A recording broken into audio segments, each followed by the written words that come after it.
nutrition this time did work 100%. We didn't miss weight like last time. But what does he have to do, right? Obviously, he is ranked #1. He's here. You know what I didn't do? We haven't cut him. We're not sideways with him. We don't dislike him. All right, so Arman Tsarukyan just dropped a bombshell and admitted he actually missed weight in one of his previous bouts. Now everyone's starting to connect the dots about why Dana White was absolutely furious with him. We're talking serious anger from the UFC president here. Up until now, Arman had been receiving massive backing from fans and MMA insiders after what seemed like highway robbery when he got denied that title shot he clearly deserved. But now that this weight-cutting truth has surfaced, those supportive opinions might be shifting completely. Don't work with the... Look how he laughs. No, couple nutrition this time did work 100%. We didn't miss weight like last time. Now this is where everything gets really messy and you've got two completely different camps emerging. One group genuinely believes that Arman accidentally revealed the actual story behind all that UFC 311 chaos, like he unintentionally spilled what really went down backstage. Then you have this entirely different faction of supporters who are convinced Arman was just messing around, maybe being sarcastic with reporters, and they still think he should get his title opportunity immediately, because his record speaks for itself. Dana White steps up and states clearly that he has zero problems with Arman Tsarukyan whatsoever, stressing that Tsarukyan is just working his way back toward championship contention, the proper way. White mentions that Paddy Pimblett already gave the media and fans the accurate version of events, and he really drives home this point, that Arman is still under UFC contract, has definitely not been released, and maintains a solid relationship with the organization. White explains that everyone actually involved in this mess, all the behind-the-scenes people, know exactly how this whole thing played out. I understand, because it's not just the weight cutting, you know, the fan incident, he headbutted Dan Hooker. Like, there's a lot with Arman that's kind I of... think Paddy Pimblett laid it out pretty well. That's kind of what I was getting at. Paddy sort of gave me the layup there. But what does he have to do, right? Obviously, he is ranked #1. He's here. You know what I didn't do? We haven't cut him. We're not sideways with him. We don't dislike him. I'm sure he's aware of where you feel about it right now as well. Yeah, well, listen, it is what it is. It's not like I've confronted Arman, and you know, Arman's a man. He knows how this played out. He knows how this all went down behind the scenes. He knows. Dana White stepped forward saying, there's tons of stuff that goes down behind closed doors in mixed martial arts. Things that the public never gets wind of. But he was clear he cannot just reveal everything to reporters whenever they come asking. His logic actually holds water when you break it down. Dana feels strongly about maintaining confidentiality and keeping certain details private because he's been around this business long enough to understand that media outlets will definitely add their own flavor and twist to stories before they reach audiences. He understands exactly how this works, right? Information gets manipulated, context disappears, headlines become clickbait, and suddenly what fans read is nothing like what actually went down. We all know. I don't ever talk about this publicly because you guys are like a bunch of fucking old ladies, and you know, anything that you can get clicks on and fucking keep bringing up and all this shit. A lot of man shit happens in this fucking business, and we keep it between us men, and we, you know, it is what it is. I did enjoy you. Meanwhile, PFL champion Usman Nurmagomedov steps up hard, backing Arman Tsarukyan, saying he absolutely deserves that UFC lightweight title shot and should be recognized as the clear #1 contender, period.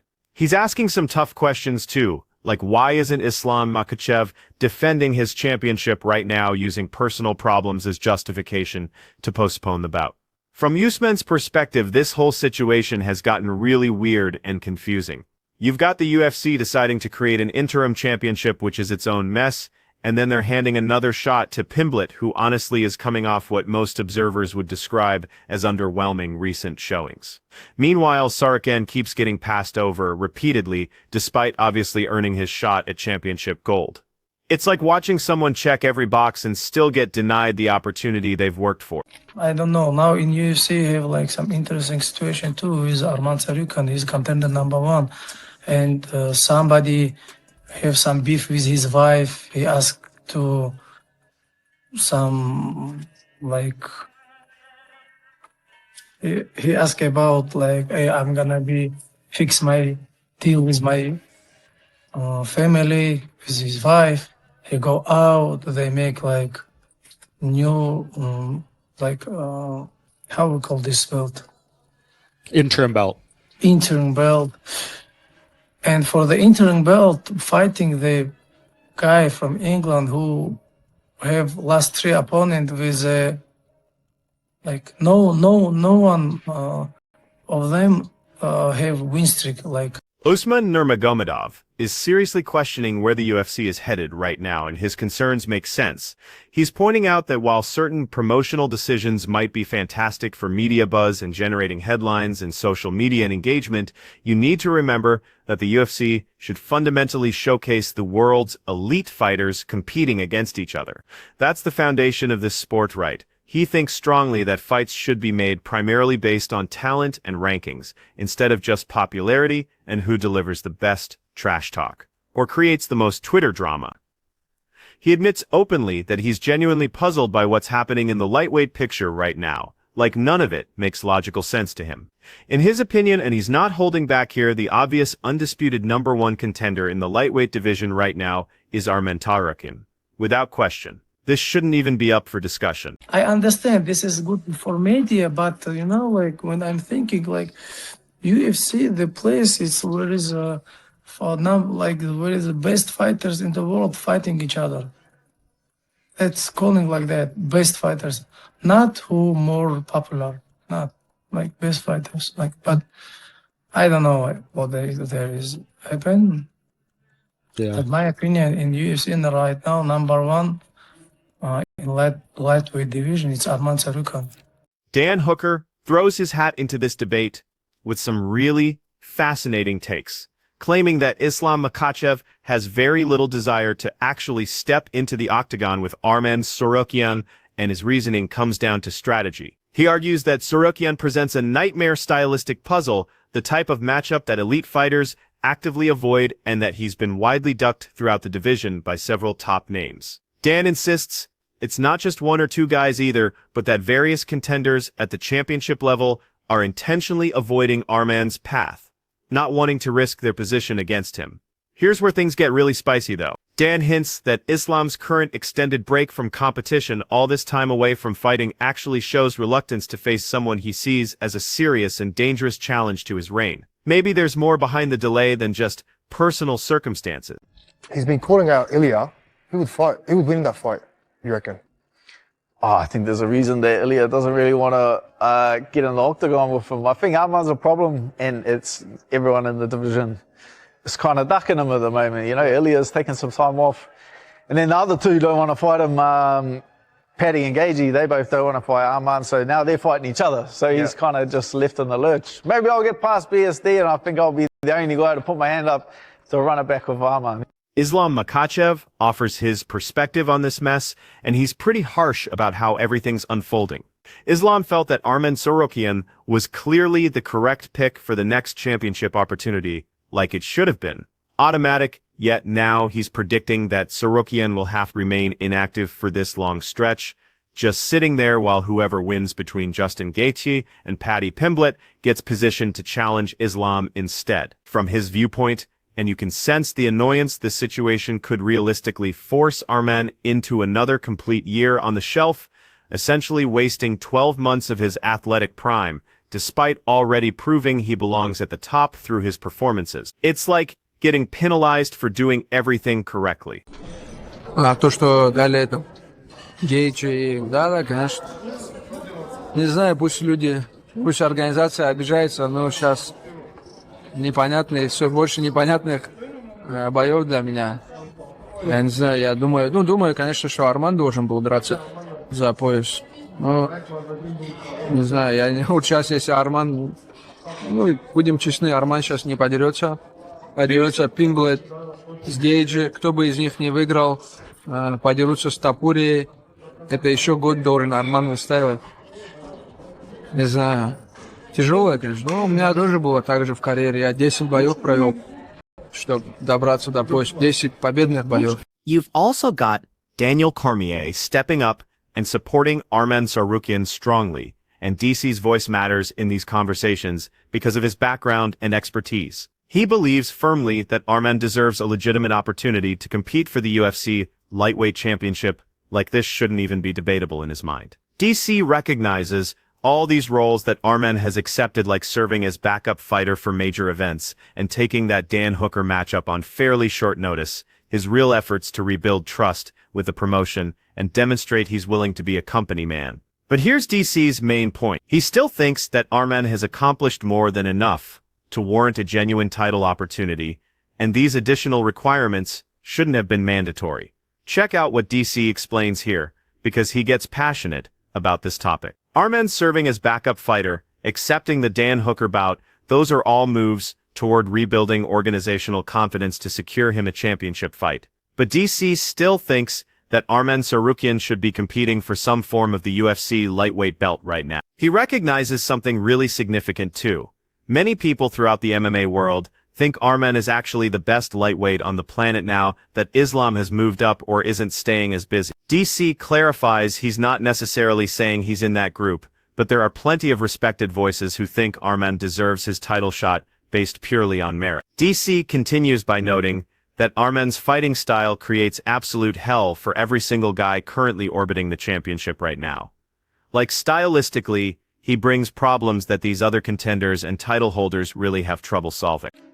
What a masterclass! He looked great. I was so surprised. When you're gonna fight a guy like Merab, like that is the masterclass. Like sure. He put on a clinic. I didn't think he was going to be able to do that for 5 rounds. I thought he'd have one, maybe max 2, and I thought Merab was just going to do what Merab does. I was so wrong. Bro, his training camp must have been hell. Had to be hell. Had to be. I mean, he must have done some. I mean, it looked like it. I saw some videos of it. It looked like he was doing some wild strength and conditioning and plyometrics, and he knew what he was in for. That's the thing. If you're going to fight a guy like Merab, it's like, you know what the mountain is. You ready to climb it? For sure. And the first time they fought, apparently he had a f***ed up right hand. That's what I heard. He couldn't grapple with it, and he couldn't throw punches with it. So I rewatched the fight after he said that. I was like, oh, he's barely using it. Like, barely using his right hand. Made sense, right? Totally makes sense. And then also psychologically, if you only got one hand, that everything, now you have to think. Daniel Cormier takes it even further, saying he views Arman Tsarukyan versus Islam Makhachev as the absolute ideal fight to book right now. He's highlighting their obvious rivalry that's been developing and this competitive tension they show whenever they discuss each other or interact publicly. DC believes Arman definitely has a real shot to win that bout, but he's also honest about the challenge. Islam is incredibly skilled at his craft. We're discussing championship-level striking and fight intelligence, which creates a matchup where both men would face their toughest test. Daniel Cormier explains it this way, and you can hear genuine excitement in his breakdown. He thinks Arman versus Islam is the fight to make 100%, and it's partly because of how they interact, and you can tell these guys really dislike each other. That's not fake drama for marketing purposes, that's genuine competitive hatred. It's simple to promote a compelling fight between these two because the animosity and competition already exists before contracts get signed. There's a legitimate possibility Arman can secure victory here. DC admits that, but you also need to understand that there isn't a fighter alive that Islam Makhachev couldn't defeat among today's elite champions. The man is simply that talented, and DC loves this type of matchup, because nothing beats entering a fight knowing both competitors will face genuine challenges and have their skills completely tested against each other. That's when you witness the highest level performance. There was nothing really that really hurt Petr Yan from Merab Dvalishvili. Yeah, he got a couple right hands, but it was nothing that was, that I got stuck by with Peyton Talbot. He stuck to his ground. He stayed in the center and he fought him there. I think, this says a lot about Petr Yan. He became champion in year 2020. Yeah, he won the belt because I retired, so he won it in 2020. And then to come back, bro, 5 years later and be crowned as champion, bro. Renato Moicano jumps in with serious praise here, specifically highlighting Arman Tsarukyan's ground and pound as potentially being the absolute finest in the entire UFC currently. Moicano understands technique when he sees it. He emphasizes how Arman never wastes energy, when he's in dominant position, like every single strike serves a purpose and has clear intention. Arman maintains perfect positioning, keeping control while inflicting damage, and strikes with obvious intent to actually hurt his opponent and end the fight, not just accumulate points. Moicano notes that this kind of efficiency and technical excellence is genuinely uncommon in today's sport, even among the elite levels. Listen to what Renato Moicano explains about this, because it's pure technical respect. Arman's ground and pound is the finest in the division, and possibly the best in the entire UFC when you compare across every weight class. This guy doesn't waste elbows or punches. Every strike counts. He's always in ideal position, always striking with intention to damage and finish, and you really don't witness that kind of controlled violence much in modern mixed martial arts. He was getting pieced up. He had got hit with a couple body shots. His recovery is wild. How he's able to recover off those shots. Real fighters know when you get hit in the liver, clean shot. 90% of you guys drop to a knee, fold. He was making noises, but he was still standing. He had no quitting. He was going all the way to the end. His corner was a little bit weird. When they were telling him that we think you're winning 2-0, 3-0, and then even in the fifth round, they said Peter Yan's supposed to come out hard. I think it should have been Merab coming out hard, but Aljo came out saying that he admitted the same thing where he didn't know what he was watching. Could have been 2-2 or 3-2. He didn't see 4-1. I didn't see 4-1. I definitely thought Peter Yan was winning. Switching topics to some bantamweight division chaos, Joe Rogan finally shared his thoughts on the Merab Dvalishvili versus Petr Yan rematch, and Joe's describing it as pure technical brilliance. He observes that facing someone with Merab's approach and talent level and then actually dictating the fight the way Yan managed shows championship caliber execution and preparation. Rogan also provides crucial context that casual viewers might miss. During their original encounter, Yan was actually dealing with a significant hand injury that seriously impacted his performance. That injury restricted both his grappling because you need your hands for grip and control, and obviously his striking power and confidence. So this rematch really displayed what Yan could accomplish at full strength. UFC-მ დამიკავშირდა და მითხრა რომ გთხოვ დაისვენე რამდენი ხანით შენ გინდა, შემდეგ ბრძოლობ კამარზე იანთან რევანში, დაისვენე რამდენი დროც გინდა აიღე და როცა მზად იქნები დაგვირეკე. და სავარაუდოდ მათ უნდათ ბრძოლა გამართონ ზაფხულში. მაგრამ მე არ მინდა ზაფხულამდე მოცდა. მე აი კიდე გემებოდი გარდა ნაკაწრებისა ამ ბრძოლიდან ნიშნულოვანი ტრავმა არ მიმიღია რა.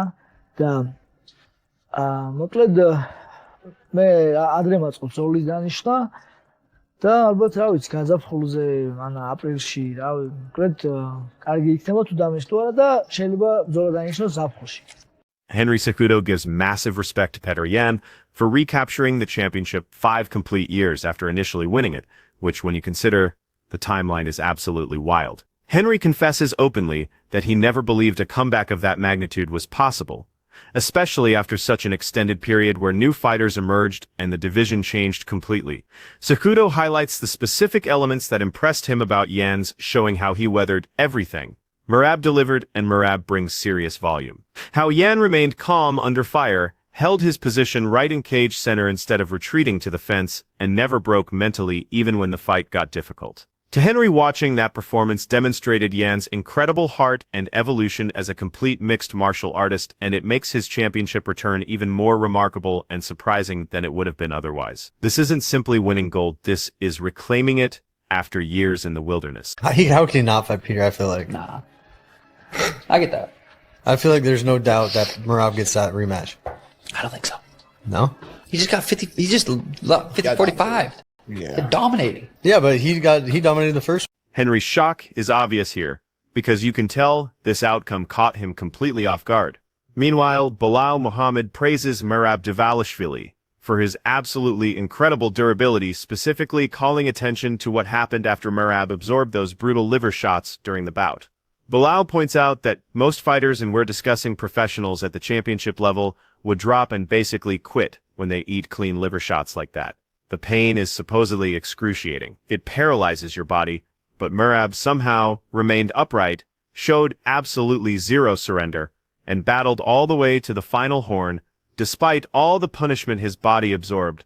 That's a rare level of mental and physical toughness that cannot be taught. Meanwhile, Merab Dvalishvili himself reveals that the UFC contacted him personally and the organization told him that a trilogy bout with Petroyan for the Bantamweight Championship is scheduled next. While the UFC apparently wants a summer date for this contest somewhere around June or July, Merab makes his wishes clear. He prefers not to wait that long to return. He thinks strongly that a spring booking possibly in April would be much better for him. He wants to use his current momentum and stay busy instead of sitting idle for most of the year. Yeah, I mean, if Merab would have won and I go out there and beat Song, it's like I'm not really looking to, get a title shot after that. I would probably need one more. But yeah, I mean, I'm 1-0 against Peter. I did take him down, by the way. They didn't count the takedown. It was a beautiful takedown. I landed at the end of the first round. No one wants to talk about it, but it was a beautiful takedown. Well, yeah, it makes sense. There's a lot of fun fights. Umar versus Peter Yan is, dude, if they make that fight, I'm not mad. That's a fucking sweet fight. I just think I go out there and finish Song. It's me and Peter at the White House. I don't understand what fight could be bigger. Umar and Peter, I think, is a big fight. I think it's a huge fight, but I don't think it's bigger than me versus Peter rematch for the belt at the White House. I don't think there's a bigger fight to make in the bantamweight division. However, Sean O'Malley comes in with a totally different prediction, and Sean believes the UFC absolutely will not book a third fight between Merab Dvalishvili and Petr Yan, at least not right away. His logic, Sean argues that Merab was, in his opinion, completely outclassed by Yan in that rematch. It wasn't even competitive based on Sean's analysis, and because of how lopsided the fight appeared, Sean thinks it's doubtful the promotion will immediately run this pairing back for round 3. The UFC usually doesn't book instant trilogies unless the second fight was disputed or extremely close, and according to Sean, this wasn't that situation. And Tim showed me this morning, he said, they asked, like, Peter, if you would give me a rematch if I beat Song, whatever. And Peter goes, starts laughing. And every time Peter's been asked about me in a rematch, even before this, he's avoided it. I'm not saying Peter Yan's scared of me by any means. But why? He says I'm not deserving or I'm not good enough or whatever. Wouldn't that be a great reason to defend the belt? Wouldn't you want to fight I fought Cheeto. Like, why wouldn't you want? He said Merab and Umar could rematch. There's that. I don't know. Me and Sai, yeah, I gotta go get through Song.